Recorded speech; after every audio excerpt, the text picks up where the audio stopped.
e nos abençoando, nos fortalecendo com a sua palavra, que ela é a força que nos impulsiona a viver uma vida cada vez mais fiel e dedicada até chegar ao final da jornada. Querido Deus Pai, aqui estamos nesta manhã, Deus, agradecidos a Ti, porque Tu tens nos proporcionado esse momento tão especial para compartilharmos com os irmãos da Tua mesa, Senhor.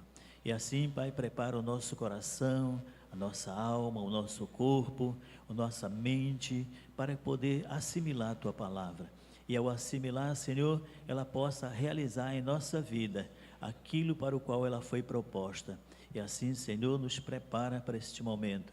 Ao Teu servo que vai ministrar, te pedimos sempre, continua dando ele a revelação, Senhor, o conhecimento profundo desta palavra e a facilidade para transmitir a todos nós, para que ao sairmos da Tua casa, saiamos, Pai, com mais entendimento e compreensão da Tua vontade para com as nossas vidas. E assim oramos a Ti, agradecidos por tudo, em nome de Jesus. Amém. Paz do Senhor, meus irmãos.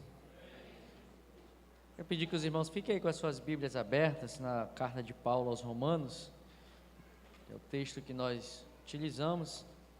Vamos nesta manhã refletirmos e meditarmos na palavra do Senhor, neste culto de ceia, em que Deus está nos renovando a esperança, a fé, a confiança e fazendo nós um memorial do sacrifício de Cristo Jesus. Eu quero complementar aqui a leitura. Fizemos a leitura dos versículos 1 e 2. Assentado mesmo, quero continuar, que você faça a leitura junto comigo, Romanos 12.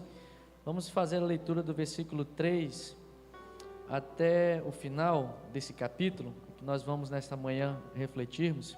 Diz assim, Romanos 12, versículo 3: Porque pela graça que me foi dada, digo a cada um dentre vós, que não pense de si mesmo além do que convém, antes pense com moderação, segundo a medida da fé que Deus repartiu a cada um. Porque assim como num só corpo temos muitos membros, mas nem todos os membros têm a mesma função, assim também nós, conquanto muitos, somos um só corpo em Cristo e membros uns dos outros. Tendo, porém, diferentes dons, segundo a graça que nos foi dada, se profecia, seja segundo a proporção da fé; se ministério, dediquemo-nos ao ministério; ou o que ensina, esmere-se no fazê-lo; ou o que exorta, faça-o com dedicação; o que contribui com liberalidade; o que preside com diligência; quem exerce misericórdia, que faça com alegria. O amor seja sem hipocrisia, detestai o mal, apegando-vos ao bem.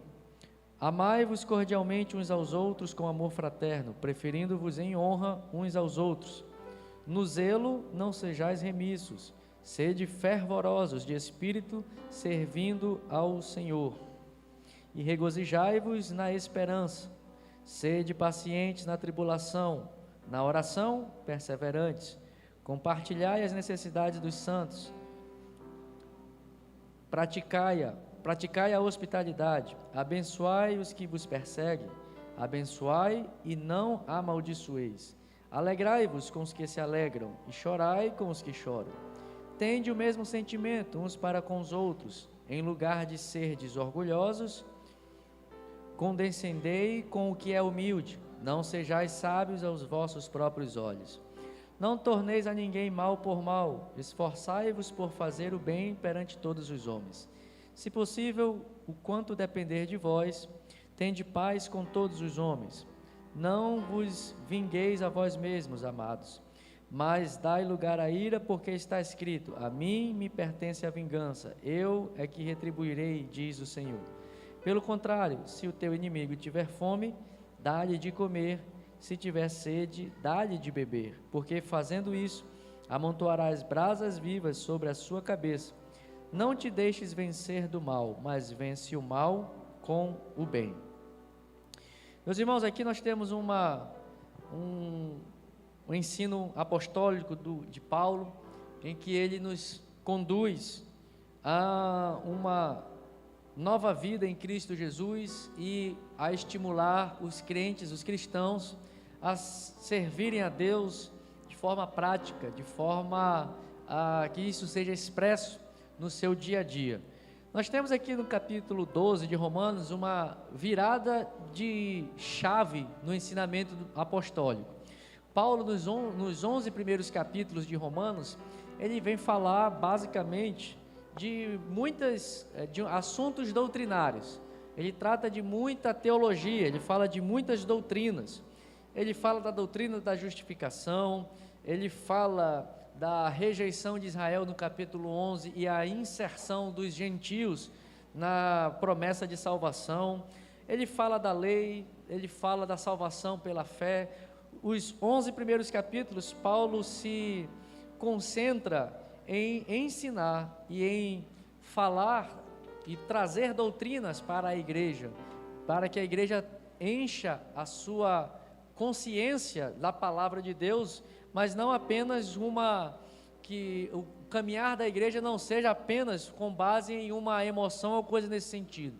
Paulo está procurando ensinar e falar às mentes e corações do povo, daquela igreja de Roma, para que eles alcançassem o conhecimento da palavra de Deus, da revelação de Deus a partir de Cristo Jesus. Então ele traz todo o ensino teológico doutrinário, e a gente precisa entender que doutrina, ela faz parte da caminhada cristã. Nós não podemos viver a nossa vida com Deus apenas com base nas nossas experiências espirituais, místicas, ou alguma coisa nesse sentido. Nós precisamos ter a nossa razão, a nossa mente tocada pela palavra do Senhor. Então Paulo se ocupa dos 11 capítulos de Romanos em trazer esses ensinos. Ele fala de doutrina, ele fala de teologia, ele fala de conhecimento, ele explica teologicamente o sentido de salvação, o que Jesus fez na cruz do Calvário. Ele explica de forma teológica. E no capítulo 12, até o final, ele muda o enfoque da sua orientação, da sua carta. Ele sai de um ensino doutrinário, ele sai de um ensino teológico, ele sai de um ensino apenas sob o ponto de vista de conhecimento, e ele passa a aplicar esse ensino doutrinário para que exortar os irmãos a fazerem para que coloquem em prática tudo aquilo que ele está ensinando. Se você ler o capítulo 12, você vai ver o versículo 1, provavelmente na sua versão, coloca aqui, Kelly, mas na minha diz assim: portanto, rogo-vos. Ele inicia o capítulo 12 com um portanto, na minha versão diz aqui: portanto, rogo-vos, pois, irmãos. Então, portanto, é como se ele estivesse fazendo o seguinte: ele falou 11 capítulos, uma série de ensinos, e aí ele diz: agora, portanto, como consequência de tudo isso que eu falei, eu vou falar agora um outro assunto para que a igreja faça tudo aquilo que eu tenho ensinado. Esse portanto, rogo-vos, pois, irmãos, portanto, meus irmãos, exorto-vos, ele está chamando a igreja para sair da doutrina, do conhecimento, está chamando a igreja para deixar apenas conceitos teológicos que pode ser abstrato e está apenas no campo das ideias. E no capítulo 12 em diante ele diz assim: agora vamos trabalhar, vamos colocar em prática, vamos viver isso que nós estamos ensinando, vamos viver isso que eu estou passando para vocês, vamos viver a justificação, vamos viver a graça. No capítulo de número 6, ele fala da lei como um muro de proteção. A lei serve para nos manter dentro da salvação. Ele fala da inimizade que o sacrifício de Jesus derrubou. O sacrifício de Jesus derrubou o muro de inimizade que nos separava. E aí no capítulo 12, ele começa a falar sobre este conteúdo, só que de modo prático. Eu complementei a leitura do capítulo 12, porque o capítulo 12 inteiro, ele vai tratar de uma mudança prática, uma aplicação prática das doutrinas que ele ensinou, sob o ponto de vista do relacionamento do homem para com Deus. O restante do capítulo 12, ele vai trazer uma aplicação prática de todas as doutrinas que ele ensinou até o capítulo 11, no relacionamento entre os homens para com os próprios homens, entre os seus próximos.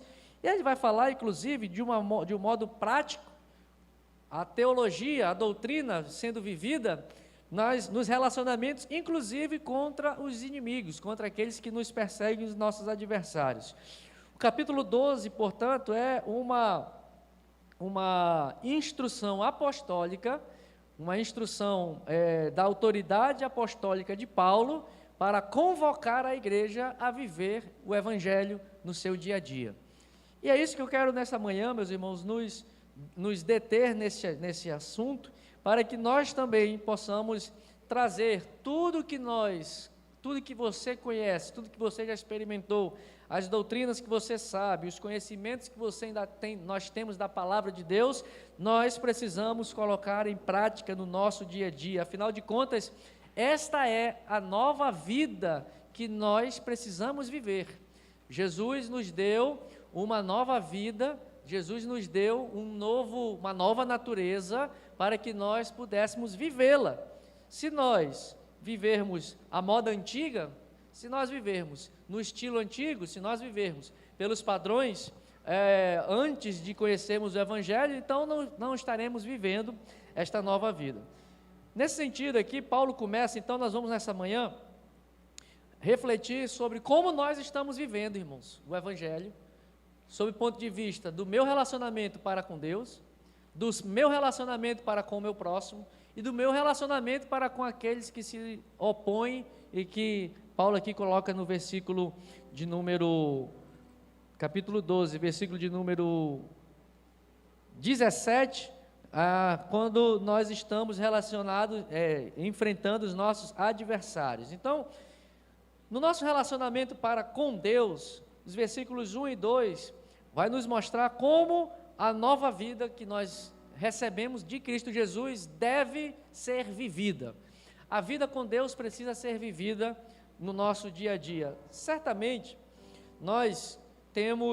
muitos têm o conhecimento da fé e têm a fé como algo abstrato. Nós temos que entender que a fé em Cristo Jesus, ela é algo que se opera no nosso mundo interior, mas que precisa ser refletido na nossa prática de vida, no nosso mundo exterior. A fé não é algo resumida em um conjunto de ideias que você tem de Cristo, um conjunto de doutrinas que você recebeu ao longo da sua vida. Fé não é somente um conjunto de ideias que você aderiu e creu. Isso também é um tipo de fé. Isso também, mas não é esta fé bíblica e não é esta fé que Paulo nos chama a viver. Não é esta fé que a Bíblia nos chama a viver. Quando nós citamos, e muitos citam o relato e a declaração de Abacuque, o justo viverá pela fé.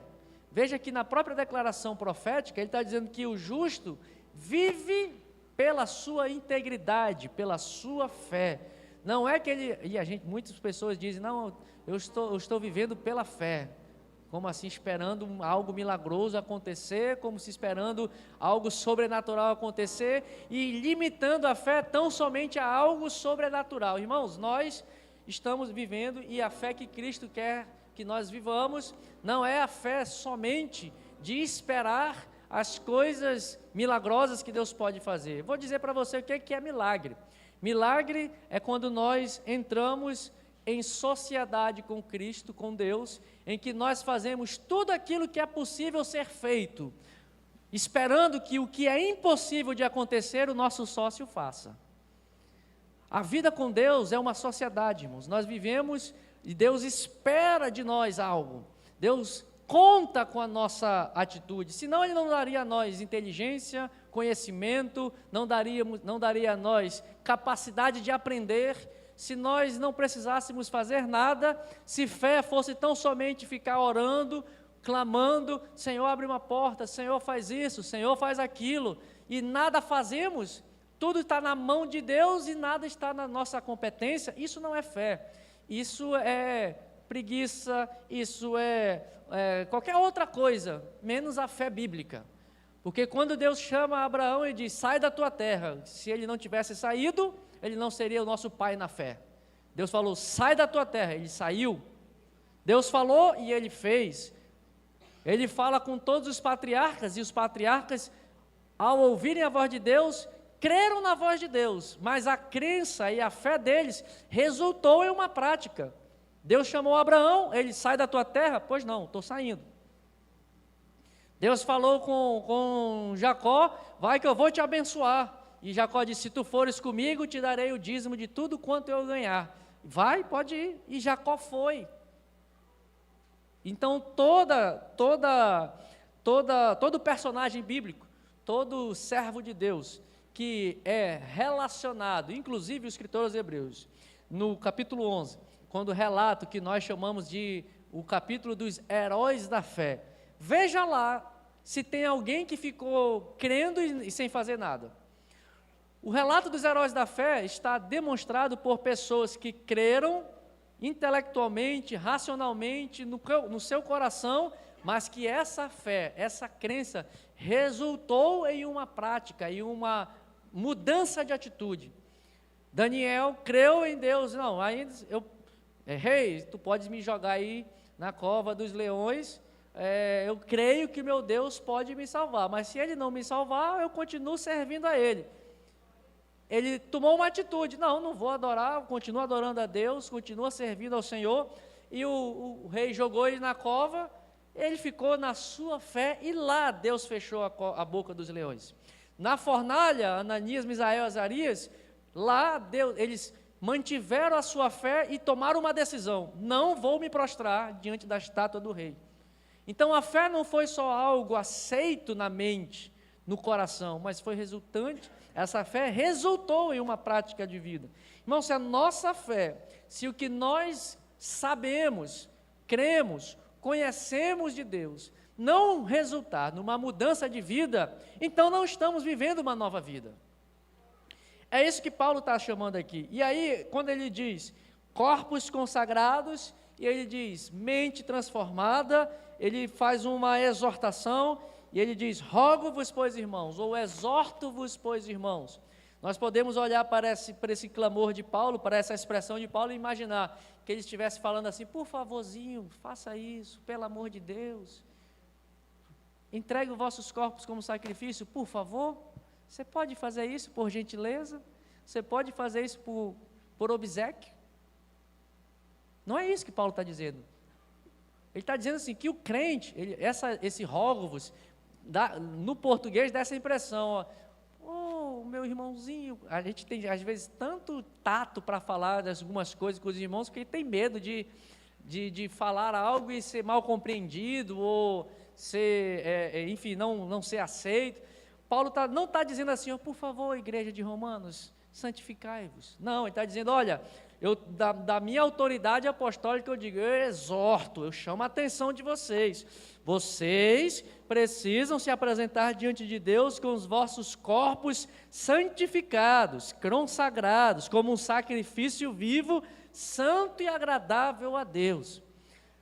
Não tem jeito de ser cristão e não apresentar e não ter um corpo santificado, uma prática de vida santificada. Não temos como dizer que somos servos de Deus se os nossos corpos não manifestarem a santidade de Cristo.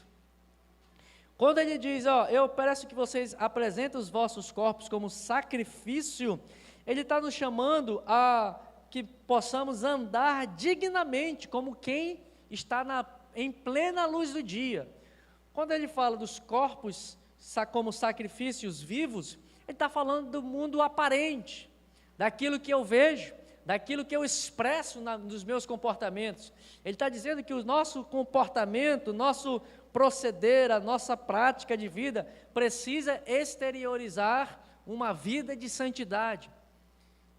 Aqui Paulo indiretamente está combatendo um tipo de comportamento que existia naquela época e que também perdura nos dias de hoje, que é a filosofia, a ideia do gnosticismo. Podemos trazer para os dias de hoje o neo-gnosticismo, ou seja, novo gnosticismo, que é, Deus não está preocupado com o teu corpo, Deus não está preocupado com o que tu fazes com o teu corpo, você pode fazer o que quiser, Ele está preocupado com o teu coração. Quem já ouviu falar isso? pode fazer o que quiser, pode chutar o pau da barraca, pode se esbaldar, comamos e bebamos, porque amanhã morreremos, pode se usufruir. Paulo está combatendo isso e dizendo, não, o corpo tem que ser sacrificado todos os dias.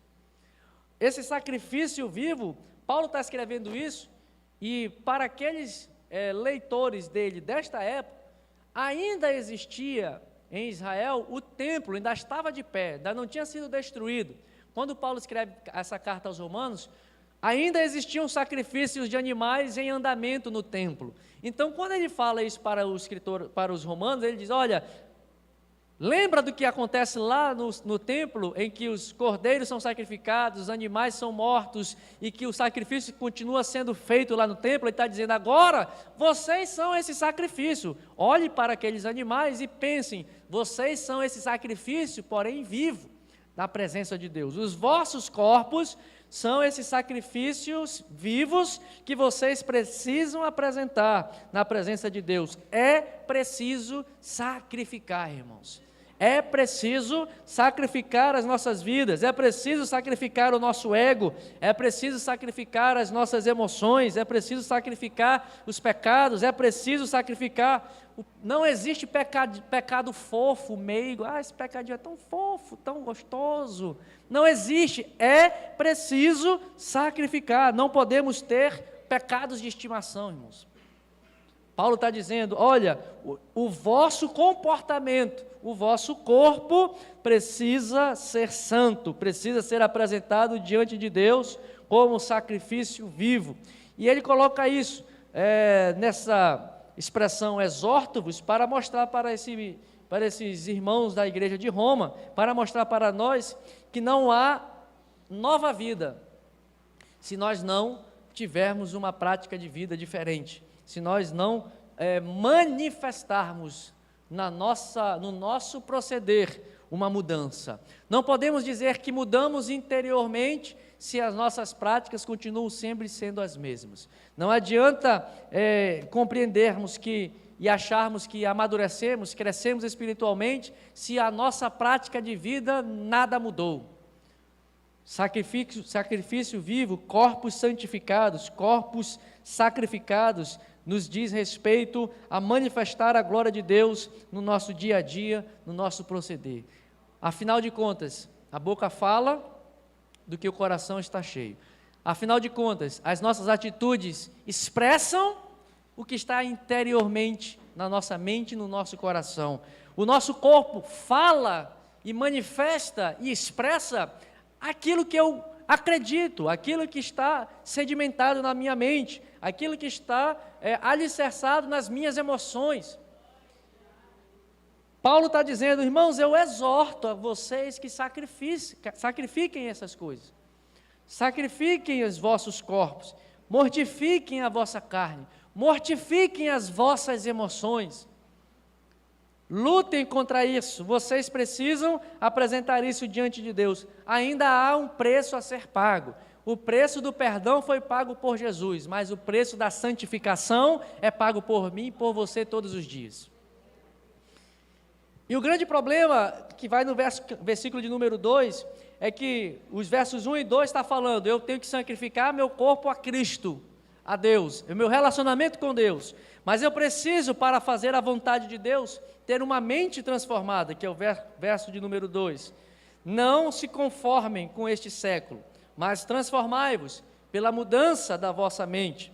Em seguida, Paulo está saindo, a nossa vida com Deus, então precisa ser vivida no meu mundo físico, na minha prática de vida, na minha ortodoxia, uma prática de vida reta. Ortodoxia é viver ortodoxamente, reto, integramente, corretamente. Tem certo e tem errado, irmãos. No mundo que nós vivemos hoje, que há um relativismo muito grande, não, essa é a tua verdade, não existe essa de tua verdade e minha verdade, há uma só verdade, Jesus é o caminho, Ele é a verdade, Ele é a vida, é a verdade absoluta, a verdade de Deus não muda, apesar do mundo querer transformar. Nós temos que viver de uma forma reta, íntegra, retilínea, sem desvios, sem curvas. A vereda do justo, como diz a palavra do Senhor, a vereda do justo é como a luz da aurora, que vai ficando clara até chegar a dia perfeito, até chegar a uma claridade perfeita. Nós precisamos entender isso. E Paulo está dizendo, para nos relacionar com Deus, temos que mostrar o que Deus está fazendo na nossa vida, por meio da nossa prática de vida, mas também por meio da mente. O mundo tem uma forma. O pensamento do mundo tem uma filosofia. O mundo, ele é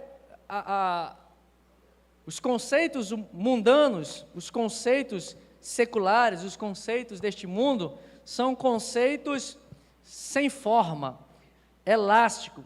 Quem é mais novo aí, ou quem tem neto, sobrinho, conhece aquele negócio chamado slime?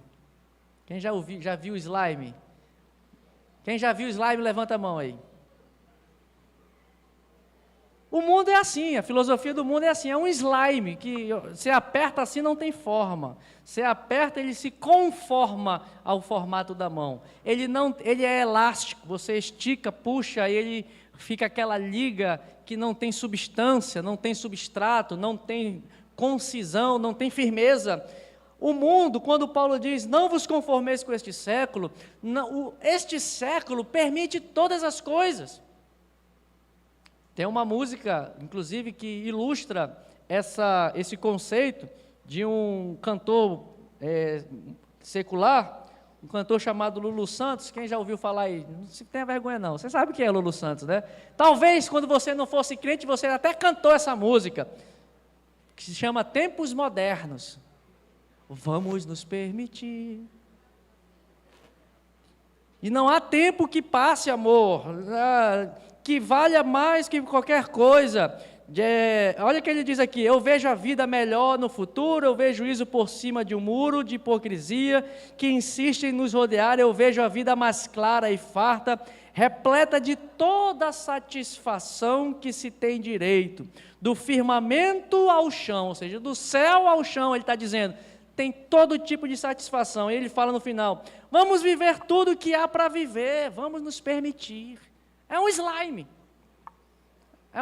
de ideias, tudo pode, não tem problema, tudo é possível. A mente do crente, inclusive, está sendo bombardeada com esse tipo de ideia, de que tudo pode, vamos permitir todas as coisas, vamos deixar, não vamos aceitar exortações, não vamos aceitar repreensões, não vamos aceitar nada porque tudo é possível, tudo pode, tudo é permitido, tudo nós podemos fazer. Essa é a forma, ou a forma do mundo é essa, é nos colocar num balde, numa massa de slime sem forma e vazia, sem substância, dizendo que você pode fazer o que você quiser. Você pode odiar o teu irmão, você pode rogar praga para alguém, você pode não perdoar, você tem o direito de pedir indenização, você tem direito de buscar justiça própria, você tem direito a fazer tudo,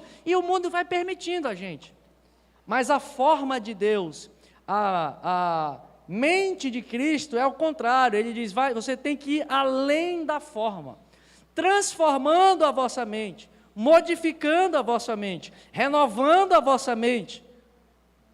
Porque ele diz o seguinte, se eu tiver a forma do mundo, eu não experimento a boa, perfeita e agradável vontade de Deus.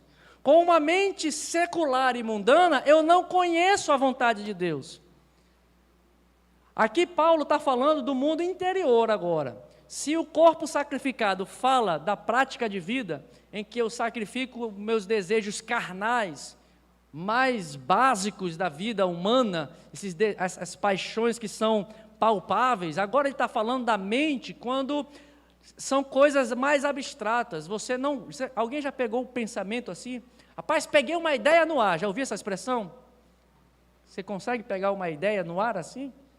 É uma expressão que você usa para dizer, tive uma ideia, eureka, uma luz se acendeu, mas ideia não se pega, ideia não se visualiza, não se vê com os olhos, ideia se pensa, ideia vai no coração, vai na mente, o sentimento não é tangível, não é palpável. O sentimento de amor não é palpável, mas é por isso que a palavra de Deus diz que aquele que ama suporta todas as coisas, aquele que ama faz algo. Porque quando eu faço algo, eu materializo o amor com aquele próximo. Está entendendo, irmão? Quando eu faço algo, é que eu demonstro amor. Se eu não, você pode até me dizer que me ama. E eu vou falar uma coisa aqui, hoje os irmãos fizeram o café da manhã para os pastores. Isso é uma prática, é uma demonstração prática de amor. Você pode até amar o seu pastor, mas você já falou isso e já mostrou isso de alguma forma tangível, palpável, mensurável? Diga assim: pastor, estou orando pelo senhor. Pastor, pega uma gravata para o senhor. Olha o grande prova de amor. Pastor, olha aqui, passei ali na loja, ali, vi uma camisa muito bonita, lembrei do senhor. Olha a prova de amor mais maravilhosa do que essa. Mas o que eu quero dizer com isso? Irmãos, você pode até me amar, eu sei que os irmãos nos amam, mas como é que você está demonstrando isso? Se o amor, tem uma música aí, acho que era na época da Malhação, o amor está no ar, ou era uma novela, sei lá. Como é que o amor está no ar se eu não vejo isso, se nós não vemos? É isso que Paulo está dizendo aqui. Nós temos que mudar a nossa mente para entender que eu preciso trazer para o mundo da ação aquilo que está no abstrato, no além. Hoje eu estou muito filósofo, né? Estou muito assim, viajando na maionese. Mas, enfim, os irmãos estão entendendo aí. Meus irmãos, mas nós temos que aprender, e eu reputo isso como extremamente importante em nosso meio. Nós precisamos fazer mais, porque nós nos orgulhamos, a Assembleia de Deus do Brasil se orgulha demais. Eu tenho falado isso algumas vezes. Nós temos muita palavra no nosso meio. Ô, meu irmão, temos? Sim ou não? Assembleia de Deus do Brasil é fiel à palavra? Sim ou não? É fiel às doutrinas? Sim ou não? Agora eu estou chamando você para sair da doutrina, já que você é doutrinado. Capítulo 2 agora está nos chamando. Eu rogo-vos, irmãos, eu não estou fazendo um por favorzinho aqui também não, nessa manhã. Eu estou exortando para que nós saiamos desse mundo das ideias. Eu sei que você sabe sobre a volta de Jesus, você conhece sobre isso, mas o que você está fazendo sobre isso? Porque a palavra diz o seguinte, eu sei que você conhece esse texto, e o evangelho do reino será pregado a toda a criatura, e então virá o fim. Você sabe disso, sim ou não? Conhece esse texto, sim ou não? Conhece dessa doutrina, sim ou não? O que você está fazendo para acelerar a volta de Cristo? O que você está fazendo para apressar a volta de Jesus? Se eu não me engano é Tito ou é Pedro que fala? Pedro, segunda carta de Pedro, acho que o capítulo 2, ele diz o seguinte: nós estamos apressando a volta de Jesus ao anunciar o Evangelho. Você tem essa doutrina no seu coração? Mostra-me a sua prática agora. É isso que Paulo está nos chamando aqui. Mudar a mente é entender que eu não posso ficar apenas com a mente cheia de coisas, a mente cheia de ideias, a mente cheia de conhecimento, mas se isso não transborda para um corpo santificado, para um corpo consagrado, para uma prática de vida transformada, para levar as pessoas a verem isso, porque é isso que você diz que sabe, isso que você diz que crê, isso que você diz que acredita, está resultando e transbordando em quê na sua vida? Você está vivendo de acordo com a sua fé? É isso que significa: o justo viverá da sua fé. A melhor tradução seria essa: o justo não é viverá pela fé, esperando o Senhor vai abrir uma porta amanhã. Não, não é isso. O justo viverá da sua fé. Da sua fé em prática. Se a gente colocar a nossa fé em ação, olha aí, ó, e confiarmos e orarmos a Deus, Deus ouve e responde e dá tudo certo. Canta aí, vai dar tudo certo. Vai dar. Mas se você agir, vai dar tudo certo. Canta de novo. Mas só se você puser a sua fé em ação vai dar certo. Se a gente colocar a nossa fé em ação, olha aí, ó, já deu tudo certo. Irmão, por favor, eu vos exorto, vivamos o Evangelho, irmãos.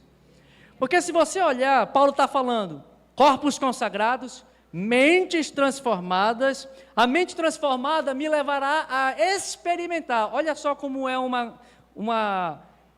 um círculo virtuoso. Eu tenho um corpo transformado, eu tenho um corpo santificado, uma mente transformada, e eu experimento a boa e perfeita vontade. Experimentar vem para a prática de novo.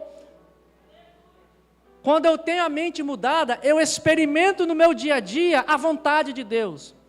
Quando eu santifico o meu corpo, permito ter a mente transformada, eu experimentarei a boa, perfeita e agradável vontade de Deus.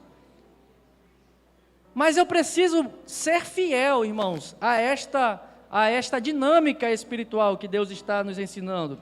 Nós precisamos compreender que, se nós não vivermos desta maneira, nós viveremos qualquer outra coisa, menos um evangelho genuíno e puro e verdadeiro. Nós temos que ter essa visão, temos que ter essa compreensão de que nós precisamos permitir ser transformados, moldados à imagem e semelhança de Cristo Jesus. E se você ler comigo, com atenção, e foi a leitura que eu fiz, Paulo está dizendo, corpos santificados, mentes transformadas, para experimentar a vontade de Deus.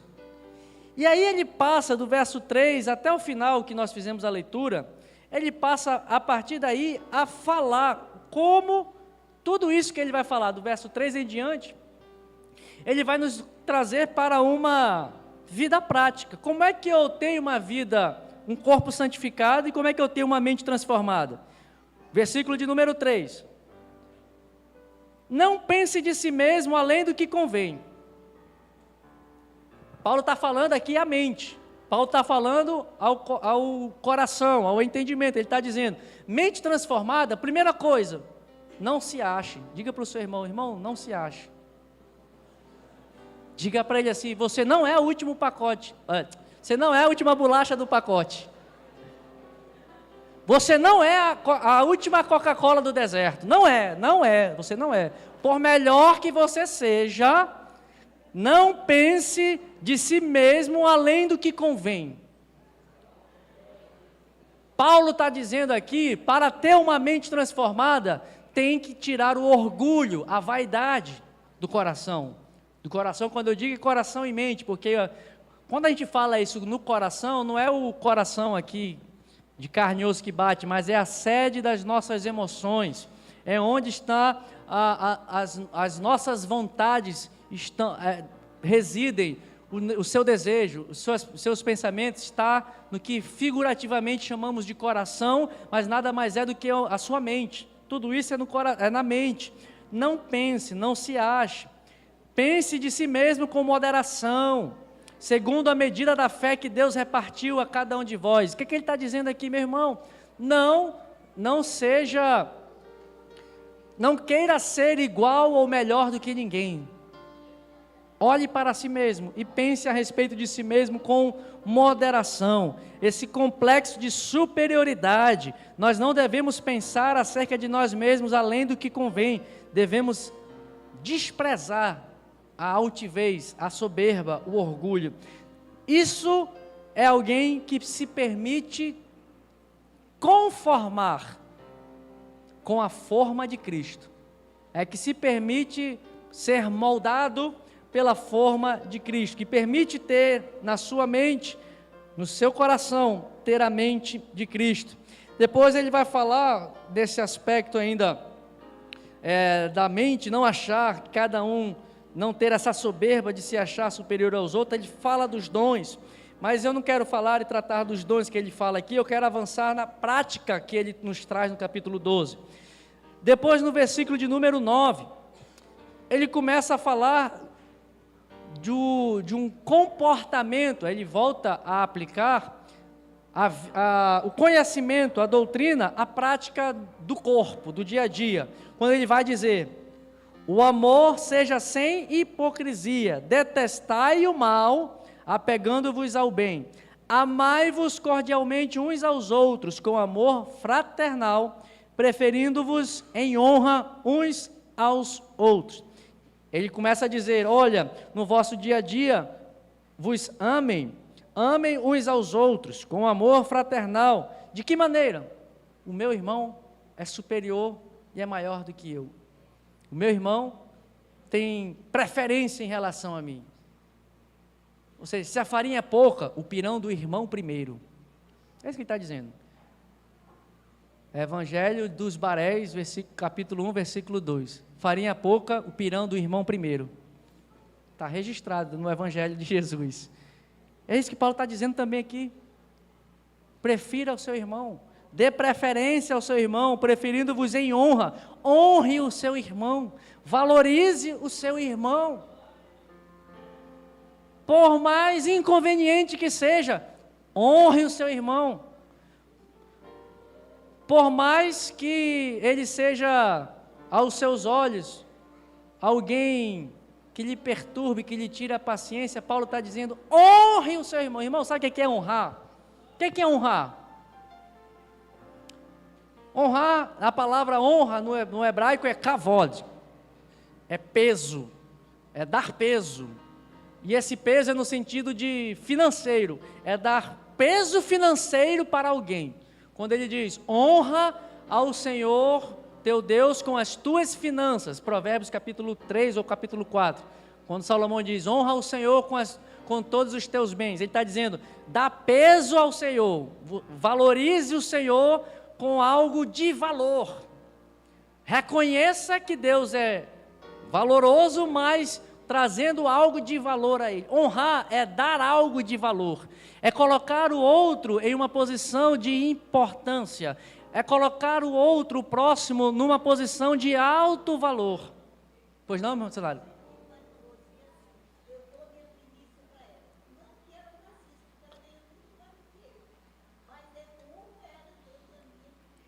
Missionária está colocando aqui, missionária Francisca, que ela honra a missionária Rosilene, devolvendo para a missionária Rosilene a primícia do que ela, missionária Francisca, recebe.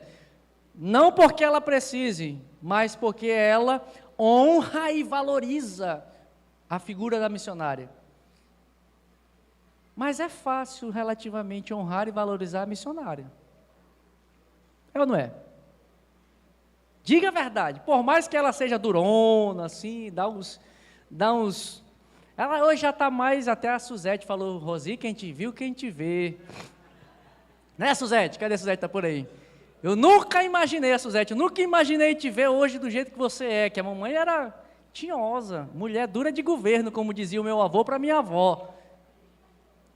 A Miriam está dizendo, ainda é, só que mais branda. Mas é relativamente fácil honrar quem está numa posição de proeminência, quem está numa posição que de alguma maneira poderia me dar uma contrapartida e recompensa, mas não é isso que Paulo está dizendo. Ele está dizendo, prefira em honra uns aos outros, valorize uns aos outros. Aquele irmão que te aperreia a paciência, honra ele, vai lá. Meu irmão, o cara está fazendo mal. Mas na frente aqui ele vai dizer justamente isso, porque vocês estarão trazendo brasas vivas sobre essas pessoas. Ah, o camarada te falou, fez mal a ti? Faz o seguinte, vai lá na TNG, compra uma camisa, está aqui, meu irmão, eu te abençoo. Não, a TNG está caro, né? Pode ser, qual é aquela da italiana lá? Ravanelli, vai lá na Ravanelli, compra lá uma Polo, meu irmão. O camarada, irmão, faça isso. Não estou brincando não, estou falando de uma forma descontraída, mas faça isso e veja se não mudará alguma coisa no teu coração. Experimente fazer isso. Alguém que fez mal para você, eu sei que tem gente que está sofrendo coisa, vá lá numa loja, compre uma coisa, não precisa ser coisa cara não, um presente, R$20, R$30, um negócio assim, chegue lá, por mais que ele não saiba que você sabe que você está com raiva dele, entendeu? Por mais que ele não saiba que você está chateado, que você sabe que ele está falando mal de você, entendeu? Por mais que você sabe que ele não sabe que você sabe. Mas você sabe. Honre esse irmão. Deu para entender o trocadilho? Vá lá. E veja se o seu coração não vai mudar, irmão. Valorize aquela pessoa, porque é assim, o reino de Deus é assim. Por isso a palavra é metanoia, mude a mente, muda o conceito, muda o pensamento, faça algo e Deus fará por nós. Deus disse para Moisés, Moisés, por que tu estás clamando? Diga ao povo que... Não adianta só orar, irmão, não adianta ficar orando, ó Senhor, tem misericórdia disso, Senhor, tem não sei o quê, isso, aquilo, outro, meu chefe isso, meu chefe aquilo, e não sei o quê. Dá um presente para o teu chefe. É sério, irmão. Mas sabe o que acontece? Não, esse aí é muito... Eu vou orar para que Deus faz igual os irmãos do trovão lá, que Jesus... Pediram de Jesus, Senhor, se tu quiseres, nós oramos agora, desce fogo do céu sobre Nazaré, a gente acaba com essa raça. Ah, irmão, o evangelho é duro. É simples, melhor, vou corrigir, é simples, mas não é fácil. É por isso que a porta é estreita. Paulo diz, honre teu irmão, isso é amor, irmão. Se eu falar alguma coisa e você não gostar, e você chegar comigo aqui, pastor, vou dar eu sei que eu fiz mal para você, já vou entender o recado, eu já vou me perdoar, me perdoa, irmão.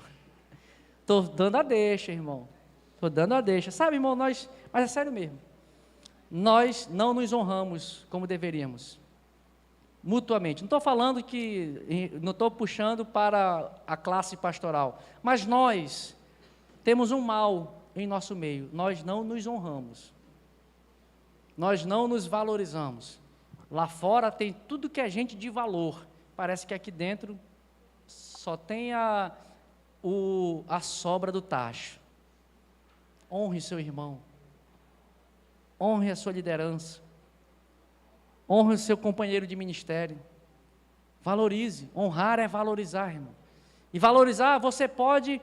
Eu estou te chamando a igreja hoje para a prática. Você pode... Eu sei que vocês... nos reconhecem, nos valorizam, mas cadê a prática? Eu falava num estudo de terça-feira de Paulo aos Filipenses, ele agradecendo, de todas as igrejas que Paulo pastoreou, a igreja dos Filipenses foi a única que desde o início suportou Paulo, apoiou Paulo financeiramente, em oração, sustentou o ministério de Paulo desde o início. Ele fala, vocês foram a única igreja que me sustentaram desde o começo do ministério. Estive encarcerado e vocês mandaram uma oferta para me sustentar. Estive preso e vocês mandaram Epafrodito para trazer uma oferta para mim. Estive em dificuldade e vocês me sustentaram. Passamos fome na Judéia e vocês, filipenses, nos mandaram mantimentos para nos sustentar.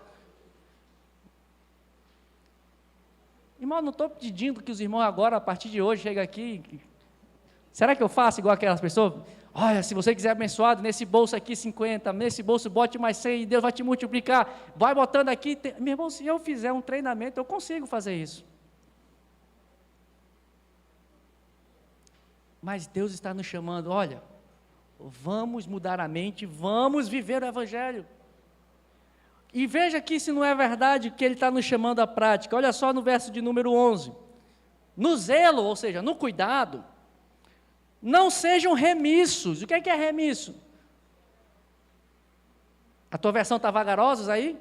Não seja vagaroso, não seja remisso, não seja mãozinha, não se retenha. Ele está falando assim, no cuidado uns com os outros, não se retenha. Não se retraia, não se feche, mas ele diz, ó, sejam fervorosos de espírito servindo ao Senhor. No zelo, no cuidado para as coisas de Deus, seja fervoroso, entregue tudo, não deixe nada na mesa, entregue tudo nas mãos do Senhor, faça tudo com esmero. Olha como ele nos chama para a prática ainda no verso 12, regozijai-vos na esperança, sejam pacientes na tribulação. O que é ser paciente na tribulação, irmão?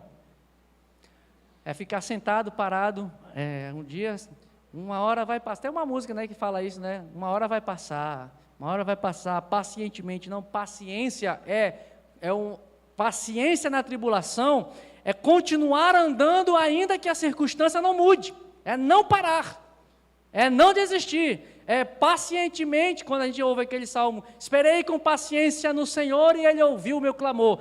Parece que dá a ideia de que eu estou ali orando todo dia de manhã, fazendo a mesma súplica, sem nada a fazer, porque eu estou esperando com paciência. Não é isso esperar com paciência. Não é isso ser paciente na tribulação. Ser paciente é ser firme na tribulação. Ó, clama na tribulação, Jesus, Jesus, Jesus. Ser paciente é perseverar, ser paciente é continuar caminhando, mesmo a tribulação não acabando. É continuar andando firme, retamente, integramente, sem negociar os valores de Deus. Aí ele continua numa vida prática, da nova vida. Na oração, sejam perseverantes. Olha como ele volta para a prática de novo no verso de número 13. Compartilhai as necessidades dos santos. Praticai a hospitalidade. Abençoai os que vos perseguem. Olha o que eu falei agora. O cara está falando mal de ti, vai lá na TNG, vai lá não sei aonde, na Riachuelo, na Rena, parcela em 5 vezes, 12 vezes e abençoa quem está te perseguindo. Posso ver um glória a Jesus aí? Glória a Jesus. Amém, pastor. Vamos pôr em prática, irmãos. Irmãos, vamos mudar a nossa realidade. Abençoe quem vos persegue. Abençoai. A gente pensa assim, que abençoar é Deus te abençoe, meu irmão. Isso também é uma bênção. Mas aqui está falando de uma bênção realmente física e real. Abençoar, ou seja, dá alguma coisa para ele. Abençoa de alguma maneira. Compra 1 quilo de pão e dá para ele. Compra um pacote de bolacha e abençoa ele. Não estou falando aqui que agora você tem que sair empenhorando a sua vida, entrando no cheque especial para... Agora tem que abençoar. Quem me persegue é muita gente, então eu vou ter que gastar muito, né? Quem é que tem muito perseguidor aí, se for seguir isso aqui na prática, vai ficar difícil, né? Mas ele diz, alegrai-vos com os que se alegram, e chorai com os que choram. A vovó sempre dizia isso, chorar com os que choram é fácil. Agora, se alegrar com os que se alegram, olha aqui, para o lado, o irmão está num carro novo, por que Deus abençoa ele, não me abençoa? Aí o irmão compra uma casa nova, pois é, né? Acho que eu sou, não sou filho não, eu sou afilhado, eu sou bastardo, que Deus não me abre as portas. Ô, irmão, glória a Deus, vamos dar uma volta no seu carro novo, que bênção. Ai, que cheirinho agradável de carro novo. Olha, irmão, a roda desse seu carro está muito lindo. Que cor maravilhosa. Aí o camarada já chega assim, e essa cor, vermelho, é doido, feio pra caramba. Olha aí, está cheio de batida, todo arranhado. Ô, irmão, não faça isso não. Se alegre com o teu irmão. Ô, glória a Deus, mais uma loja abriu. Ô, meu irmão, Deus te abençoe. Oh, que felicidade, uma hora Deus vai me abençoar, olha aqui meu irmão, se Deus está te abençoando, ora por mim, me abençoa também. Sabe, irmãos, a gente precisa aprender a fazer essas coisas. Nós precisamos aprender a ter essa vida de prática, do dia a dia, das coisas mais comuns. Olha o que ele diz, verso 16, tendo o mesmo sentimento uns para com os outros, em lugar de serdes orgulhosos, condescendei com o que é humilde, não sejais sábios aos vossos próprios olhos. Mais uma vez ele dizendo aqui, olha, não se ache, não ache que você é o bambambam não ache que você é o melhor não. E aí o verso de número 17, não torneis a ninguém mal por mal, esforçai-vos por fazer o bem. Ele está dizendo que não é fácil, mas eles se esforcem para fazer o bem.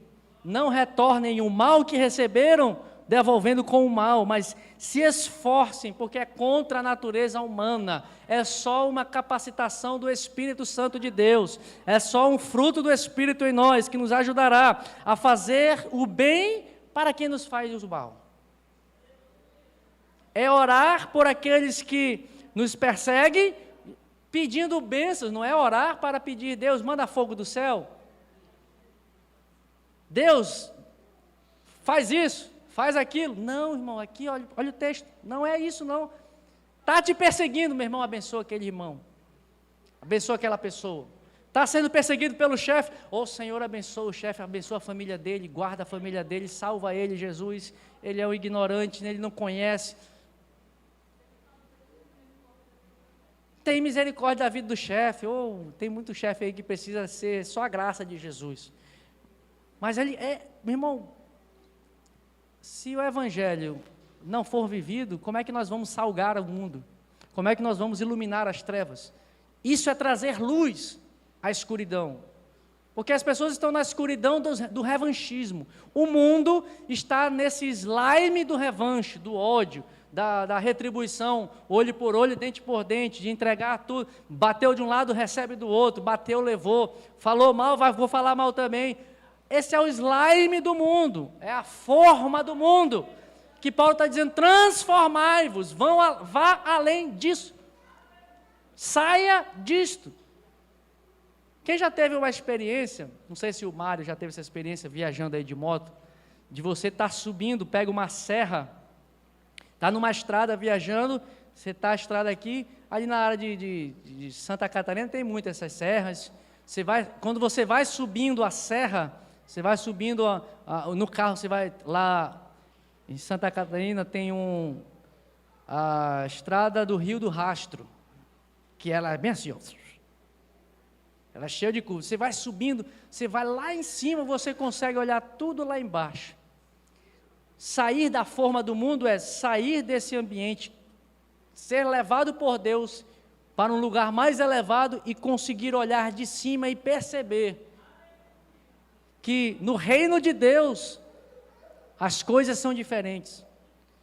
Enquanto nós não sairmos do slime, enquanto nós não sairmos dessa massa sem forma, enquanto nós não permitirmos Deus transformar o nosso pensamento, nos santificar o corpo, nós não conseguiremos, irmãos, viver isso aqui. Não torneis a ninguém mal por mal, esforçai-vos. Se possível, quando depender de vós, tende paz com todos os homens. O que ele está dizendo? Faça tudo possível, o que couber a você fazer. O que for na sua esfera de atuação, o que estiver dentro da sua esfera de capacidade, de decisão, faça. Estabeleça paz com as pessoas. A gente gosta e a gente tem, o ser humano, de modo geral, nós queremos controlar coisas que nós não conseguimos controlar. A gente quer controlar o futuro e pensar, não, meu Deus, o que será de amanhã? O que eu vou comer amanhã? O que eu não sei o quê? Será que amanhã eu vou conseguir fechar esse negócio? Será que amanhã isso? Amanhã você não controla nada. Se você quer estar preocupado com a comida de amanhã, o que você está fazendo hoje a respeito dessa comida? Está trabalhando hoje? Está conseguindo fazer negócios hoje? A gente quer controlar o incontrolável. Pergunta aos maridos, você controla a sua esposa? Se você falar para a sua esposa, faça isso, minha esposa, ela faz? Faz, Osani? Amanda, faça isso. Ela vai obedecer? Vai, porque a Amanda é uma boa esposa. A Amanda é uma boa esposa. É uma mulher que edifica o seu lar. Mas o Osani não controla. Se a esposa pedir, Osani, vai lavar a louça, ele não vai lavar. Tá ali, ó, Gabriel e o Miguel estão testemunha ali. Não vai lavar, rapaz. Você não controla essas coisas. Você fala para o seu filho, menino, não faz isso. O que ele vai fazer? Vai fazer isso. Oh, eu estou com a Elisa, é assim. Elisa, pai. Se não fizer isso, não tem aquilo. Aí é um santo remédio. Mas não controla. Mas o que você controla então? Só você mesmo. Só a ti mesmo. Você só controla os teus pensamentos, as tuas escolhas. Você não domina o que o outro vai fazer ou deixar de fazer. Você não pode esperar agir, tomar uma decisão, esperando que o outro faça do jeito que você quer que ele faça. Eita ferro. Você não pode atrelar as suas atitudes dependendo do que o pastor Edmar vai fazer ou não vai deixar de fazer. Não, você não tem controle sobre isso. Gênesis capítulo 4, verso 7. Caim e Abel estão oferecendo sacrifícios a Deus. Sacrifício de Caim foram os frutos da terra. O de Abel, o animal que ele sacrificou. Quem foi aceito? O sacrifício de Abel foi aceito. Coração de Caim ficou como? Enciumado, com raiva. Sou nem filho, sou bastardo, recebeu desse moleque aí, não recebeu o meu, que sou mais velho? Bíblia na linguagem de hoje, tá? O que Deus fala com Caim? Caim, se você proceder direito e corretamente, certamente tu não serás aceito. Se você fizer o sacrifício correto, certamente eu não receberei de você se você se comportar corretamente. Deus pergunta a Caim. Caim, cuidado, porque o pecado está às portas. Está à espreita. Está às portas. As portas de onde? Do coração. O pecado está às portas, Caim. Essa expressão, o pecado está às portas, Deus está colocando, a palavra ali dá a ideia de que o pecado é como se fosse uma serpente, uma nájaa, que ela fica assim, ó.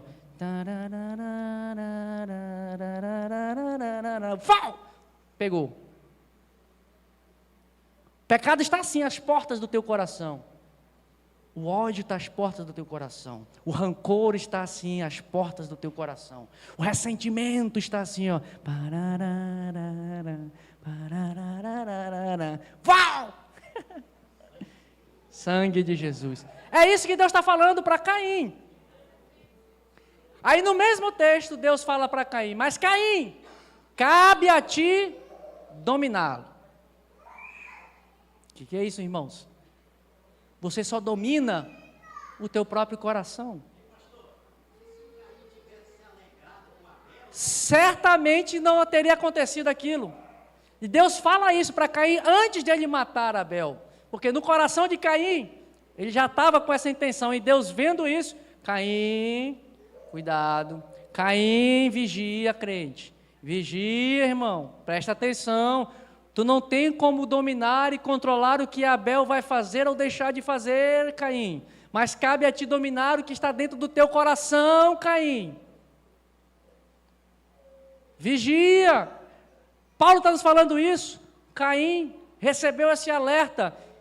Deus está dizendo para Caim, exorto-vos, pois, Caim, domina e cuida do teu coração.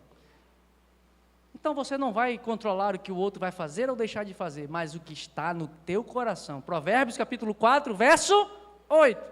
Sobre tudo o que se deve guardar, guarda o teu coração. Não é o coração do teu irmão, não. Tu não vai guardar o coração da tua esposa, tu não vai guardar o coração do teu filho, tu não tem capacidade. Tu pode instruir, tu pode exortar. Rogo-vos, meu filho, faça isso, mas se ele não quiser fazer isso, tu não tem como cuidar, mas cuida do teu coração. É o que Paulo está dizendo aqui, cuide da sua mente. Vos exorto a fazer isso, a viver em paz, a amar quem vos persegue. Olha o que ele diz, versículo de número 20. Pelo contrário, se o teu inimigo tiver fome, não é um amigo não, irmão. Não é um amigo não, porque para um amigo é normal. É normal você chegar e, pega aqui, missionária, é minha mãe, pô, que mérito tem nisso? Se eu não honrá-la, se eu não valorizá-la, não viverei menos nesta terra, né? Honra teu pai e tua mãe para que vivas longos dias na terra. Honrar é presentear, é sustentar, é valorizar, é reconhecer. Honrar também é tudo isso. Mas não tem mérito nenhum. O que eu vou fazer eu abençoando ela? Já me deu a luz, já me deu a vida, me deu conhecimento, me ferramentou com coisas da vida, me ensinou as coisas, fez as tripas coração para me formar gente. Como é que eu não vou honrar? É fácil, pô. Agora, o meu inimigo está falando, seu sem vergonha de mim, está inventando coisa de mim, está fazendo isso de mim. Irmão, aí é que está. Faça isso e veja se o seu coração não será transformado. Chegue amanhã com o teu chefe. Chefe, está aqui uma maçã. No dia seguinte, chefe, está aqui uma laranja. No outro dia, está aqui uma melancia, não, melão. Vai aumentando, né? Na quinta-feira, está aqui um abacate. Na sexta-feira, eu gosto tanto do senhor, chefe, está aqui uma melancia. Irmão, faça isso, não para mudar o coração dele, para mudar o seu. Para cuidar do seu coração, para tratar da sua vida. Independente do que ele vai fazer, o chefe pode continuar sendo chato, pode continuar te perseguindo, mas não interessa, você vai estar mudando a tua vida. Transformai-vos pela renovação do vosso entendimento. Mentes transformadas, corações transformados, corpos santificados, relacionamentos restaurados. Ele diz, não te deixes vencer do mal, não sucumba ao mal, não te deixe ser destruído pelo mal. Cuidado, hein? Você vai guardar essa imagem hoje no seu coração, cuidado, hein, com a serpente. Isso é o mal te cercando, mas vença o mal com o bem. Vamos ficar de pé, meus irmãos, nessa manhã, clamando a Deus, rogando a Deus, que o Senhor nos ajude a viver esta nova vida que Deus tem para nós.